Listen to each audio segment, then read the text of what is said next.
Com trobar els divisors d'un nombre? Hi ha diferents maneres de trobar tots els divisors d'un nombre.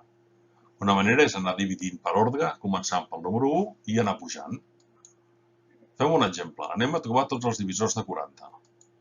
Per tant, primer dividirem 40 entre 1 i ja tindré dos divisors, l'1 i el 40. El següent número és el 2, dividirem entre 2. 40 entre 2, 20. Ja hem trobat dos divisors més. Següent número, 3. El dividir entre 3 no dona exacte. Per tant, el 3 i el 13 no són divisors de 40. Anem amb el 4, sí que ens dona exacte. Per tant, el 4 i el 10 també són divisors. Seguim amb el 5, també dona exacte. 5 i 8 seran divisors de 40. Anem amb el 6, no dona exacte.